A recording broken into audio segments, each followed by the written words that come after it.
નમસ્કાર મિત્રો દેશ અને દુનિયાના સુપરફાસ્ટ સમાચારમાં તમારું સ્વાગત છે। ફાસ્ટેગ વાર્ષિક પાસ ક્યારથી બુક થશે?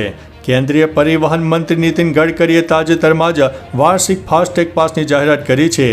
આ વાર્ષિક પાસ 15 ઓગસ્ટથી દેશભરમાં શરૂ થશે।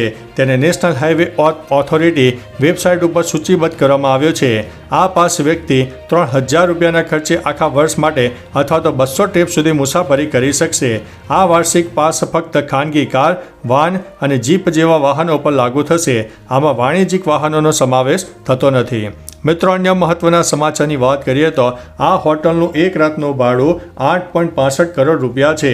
દુબઈના એટલાન્ટિસમાં Royal Mansion Suite the Royal hotel વિશ્વના સૌથી મોંઘા હોટલ સ્યુટમાંનું એક છે। આ સ્યુટમાં એક રાત રોકાવા માટે રૂપિયા 8.65 કરોડ રૂપિયા ચૂકવવા પડે છે।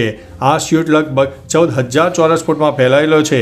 તેમાં 4 બેડરૂમ, એક ખાનગી ફ્લેટ, લાઇબ્રેરી, મનોરંજન બાર, 24 કલાક બટલર સેવા, સ્વિમિંગ પુલ છે। તેની છત પરથી અરબી સમુદ્રનો અદ્ભુત નજારો પણ જોઈ શકાય છે। મિત્રો, અન્ય મહત્વના સમાચારની વાત કરીએ તો ઇન્સ્ટાગ્રામ યુઝર્સને મોટો ઝટકો। ઇન્સ્ટાગ્રામે તેના લાઈવ સ્ટ્રીમિંગ ફીચરમાં મોટો ફેરફાર કર્યો છે। હવે કોઈ પણ યુઝર્સ ફક્ત ત્યારે જ લાઈવ થઈ શકશે ત્યારે તેને ઓછામાં ઓછા 1000 ફોલોઅર્સ હશે। જેમના ફોલોઅર્સ આનાથી ઓછા છે તેઓ લાઈવ થઈ શકશે નહીં। જો કે વિડીયો કોલિંગ ફીચર્સ હજુ પણ દરેક માટે ઉપલબ્ધ રહેશે।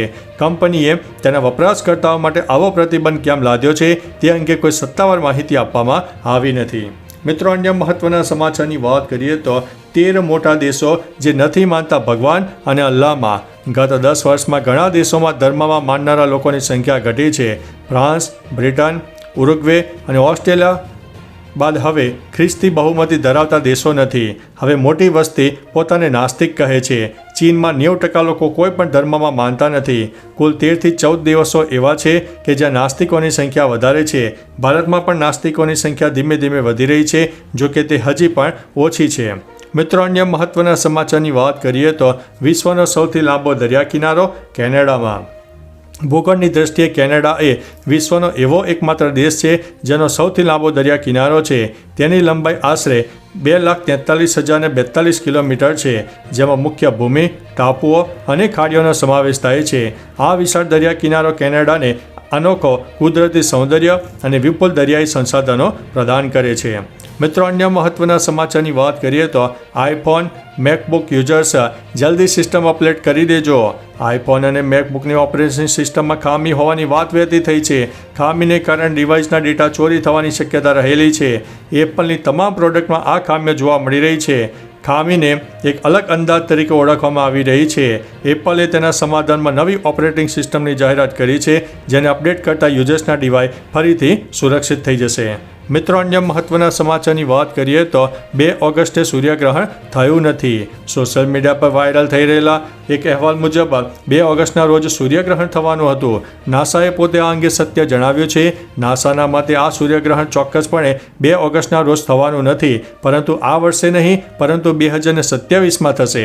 એટલે કે આ તારીખે અંગે મૂંઝવણ ફેલાયેલી હતી તે 2 વર્ષની આગળની વાત છે।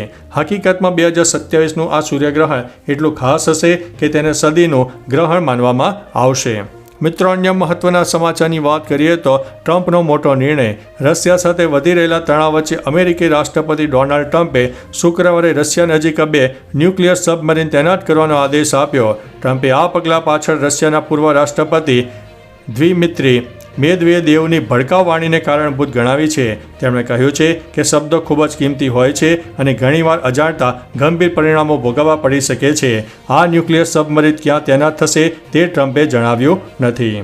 મિત્રો, અન્ય મહત્વના સમાચારની વાત કરીએ તો માલેગાંવ બ્લાસ્ટ કેસ, સાક્ષી 17 વર્ષથી ગુમ।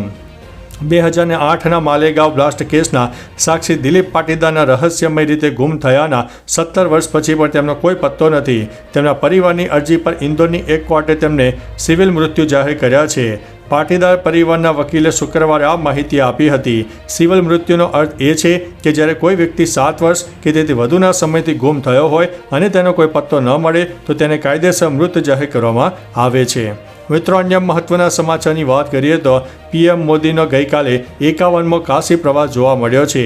પીએમ મોદીએ ગઈકાલે તેમના સંસદીય ક્ષેત્ર વારાણસીની 1 દિવસની મુલાકાત લીધી। આ તેમનો 51મો કાશી પ્રવાસ હતો।